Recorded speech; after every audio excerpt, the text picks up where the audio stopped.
semuanya, perkenalkan nama saya Agisni Erja dengan NIM 101230070, mahasiswi Universitas Linggabuana Sukabumi, Fakultas Ekonomi dan Bisnis Prodi Akuntansi.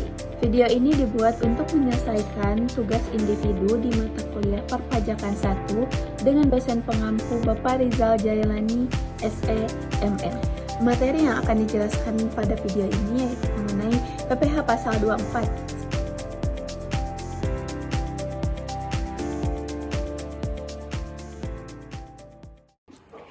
PPh Pasal 24 dikenal dengan istilah kredit pajak luar negeri atau pajak yang dapat dikreditkan dijadikan pengurang atas PPh terutang di Indonesia pada tahun pajak yang sama. Jika pajak luar negeri lebih besar dari maksimal KPLN, maka hanya maksimal KPLN yang dapat digunakan. Sebaliknya, jika pajak yang dibayarkan lebih kecil, maka yang digunakan adalah jumlah pajak yang telah dibayarkan di luar negeri. Jika seorang wajib pajak memperoleh penghasilan dari luar negeri dan sudah dikenakan pajak di negara asal, maka pajak yang dibayarkan di luar negeri dapat dijadikan kredit pajak yang mengurangi pajak terutang di Indonesia. Prinsip dan tujuan PPh Pasal 24. PPh Pasal 24 ini bertujuan untuk memberikan keringanan pajak atas penghasilan yang sudah dikenakan di luar negeri, serta memberikan pengaturan mengenai kredit pajak atau tax credit atau pengecualian pajak terhadap pajak yang telah dibayarkan di luar negeri. Juga sebagai fasilitas pajak dari pemerintah yang bertujuan menghindari pembayaran ganda oleh oleh warga negara Indonesia yang memiliki pendapatan di luar negeri. Selanjutnya yaitu sumber objek PPh Pasal 24.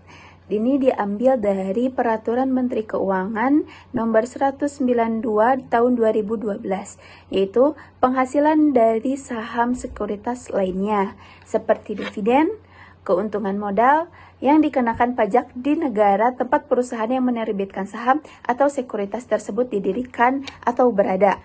Penghasilan berupa bunga, royalti, dan sewa sehubung dengan penggunaan harta bergerak seperti kendaraan, mesin, atau barang bergerak lainnya, maka pajaknya dikenakan di negara pihak yang membayar bunga, royalti, dan sewa tersebut berada. Lalu ada penghasilan berupa sewa harta tak bergerak. Untuk sewa yang berkaitan dengan sewa tetap seperti tanah atau bangunan, pajaknya dikenakan di negara tempat harta tak bergerak tersebut berada. Lalu ada imbalan untuk jasa pekerjaan dan kegiatan, yaitu jika seseorang atau perusahaan menerima imbalan atas jasa, pekerjaan, atau kegiatan yang dilakukan, maka pajaknya dikenakan di negara tempat yang membayar imbalan tersebut. Selanjutnya ada penghasilan bentuk usaha tetap seperti cabang, kantor perwakilan, atau tempat usaha lainnya, maka pajaknya dikenakan di negara tempat usaha tetap tersebut beroperasi. Yang terakhir yaitu dari penghasilan dari trust, yaitu sebuah entitas hukum yang memegang aset untuk kepentingan pihak lain, dikenakan pajak di negara tempat trust tersebut dibentuk atau didirikan. Adapun perhitungan PPh Pasal 24. Yang pertama, kita harus mencari total penghasilan neto, yang dimana penjumlahan dari penghasilan neto dalam negeri dan penghasilan neto luar negeri. Kita bisa lihat di sini ada contoh kasusnya, yaitu PT Pelangi merupakan wajib pajak dalam negeri yang mempunyai cabang perusahaan di luar negeri, yakni di negara Z. Kita sebut saja negara Z. Nah, pada tahun 2018, di negara Z ini memperoleh laba sebesar 200.000 US dollar. PPh di negara Z pada saat itu adalah 40%, sedangkan untuk dividen dikenakan pajak sebesar 30%. Gimana sih cara ngitungnya? Yaitu yang pertama kita tuh harus menentukan PPh-nya dulu, pajak penghasilannya dulu.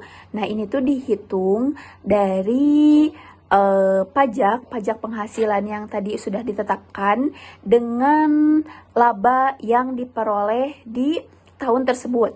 Jadi 40% dikali 200.000 US dollar, jadi PPH di negara Z itu kenanya 80.000 US dollar. Selanjutnya kita akan menghitung laba setelah PPH. Nah, setelah dipotong pajak sebesar 80.000 US dollar yang di awal, sisa laba yang dapat diterima PT Pelangi yaitu total keseluruhan dari laba dikurangi dengan pajak tersebut. Jadi 200.000 US dollar dikurangi pajak pertama yaitu 80.000 US dollar. Jadi laba setelah PPH-nya yaitu 120.000 US dollar. Yang selanjutnya ada perhitungan tentang pajak dividennya. Kalau tadi pajak yang sudah ditentukannya sudah dijelaskan, sekarang kita mencari pajak dividennya. Nah, kan pajak dividennya itu udah ditentukan 30% kan. Nah, sedangkan ini tuh dikalikannya bukan dengan total laba, tapi dengan laba setelah PPH-nya. Jadi 30% dikalikan dengan laba setelah PPH-nya itu 120.000 US dollar. Jadi pajak dividen yang harus dibayarnya yaitu 36.000 US dollar. Nah, adapun dividen setelah pajaknya yaitu setelah dipotong pajak dividen, jumlah dividen yang diterima oleh PT Pelangi ini adalah rumusnya laba setelah PPH dikurangi pajak dividen. Jadi 120.000 US dollar dikurangi pajak dividennya 36.000 US dollar. Jadi dividen setelah pajaknya yaitu 84 US dollar. Nah, jadi PT Pelangi memperoleh laba sebesar 200.000 US dollar dari cabangnya di negara Z, tetapi setelah dikenakan PPH 40% dan pajak dividen sebesar 30%, sisa laba yang dapat diterima dalam bentuk dividen adalah 84.000 US dollar. Nah, di sini saya mempunyai contoh kasus yang lainnya, yaitu bisa teman-teman lihat sendiri, yaitu ini PT Amindo yang berkedudukan di Jakarta menerima dan memperoleh penghasilan neto dalam tahun pajak 2019 dari sumber luar negeri sebagai berikut. LN itu luar negeri ya teman-teman. Penghasilan dari usaha di Singapura itu sebesar 1 miliar dengan tarif pajaknya 20%. Nah, dan untuk penghasilan dari dalam negerinya sebesar 1 miliar juga. Jadi, kita tuh akan menghitung jumlah kredit pajak yang dikenakan dari PPH pasal 24 ini. Penyelesaian yang pertama yaitu kita akan menghitung penghasilan netonya dulu nih. Jadi penghasilan neto ini dihasilkan dari penghasilan luar negeri ditambah dengan penghasilan dalam negeri. Tadi yang sudah diketahui bahwa penghasilan luar negerinya itu adalah 1 miliar, juga penghasilan dalam negerinya 1 miliar. Kita jumlahkan, jadi untuk penghasilan netonya itu sebesar 2 miliar rupiah.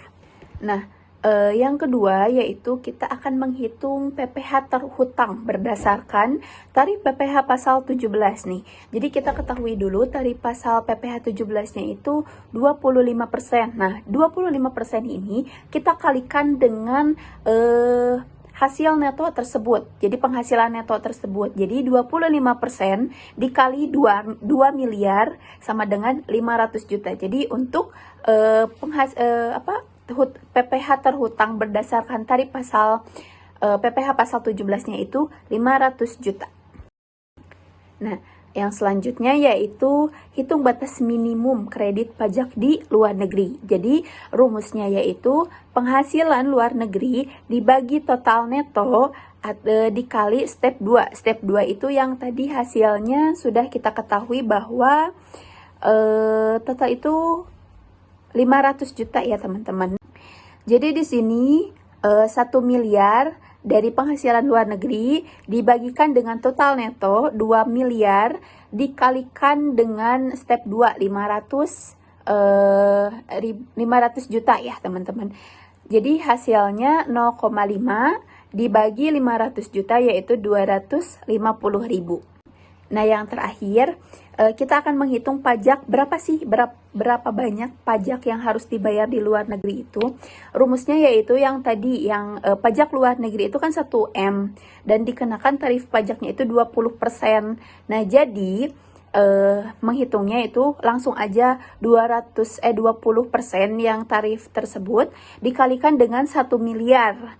Jadi, pajak yang harus dibayar di luar negeri itu hanya sebesar 200 juta ya teman-teman.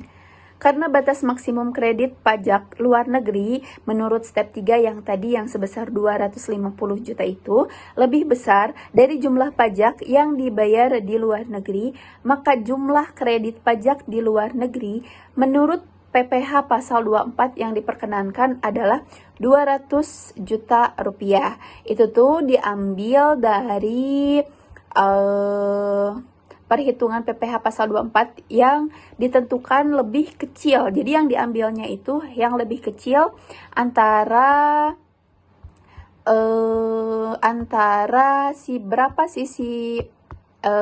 hutang pajak yang dibayar di luar negeri sama kredit pajak luar negerinya itu. Nah, jadi kesimpulannya dalam PPh pasal 24 ini yaitu bertujuan untuk mengurangi PPh yang terutang di Indonesia berdasarkan pajak yang telah dibayar di luar negeri. Lalu, PPh pasal 24 ini telah dikenakan oleh otoritas luar negeri sehingga PPh yang telah dibayarkan oleh wajib pajak dapat digunakan untuk mengurangi jumlah PPh yang harus dibayarkan di dalam negeri. Lalu penghasilan luar negeri yang dapat dikreditkan terbatas pada jenis-jenis penghasilan yang telah diatur dalam PMK nomor 192 tahun 2018. Yang terakhir, perhitungan KPLN melibatkan perbandingan antara PPh luar negeri yang dibayar dan maksimal KPLN yang diperbolehkan yang mengarah kepada pengurangan PPh terutang di Indonesia. Alhamdulillahirrabbilalamin, materinya sudah selesai dan saya pribadi meminta maaf yang sebesar-besarnya jika ada materi saya yang kurang lengkap atau penjelasan saya yang mungkin kurang bisa dimengerti oleh teman-teman, karena kita juga sama-sama belajar. Jadi untuk itu saya meminta maaf yang sebesar-besarnya. Untuk itu saya Agisni aja. Terima kasih. Wassalamualaikum warahmatullahi wabarakatuh.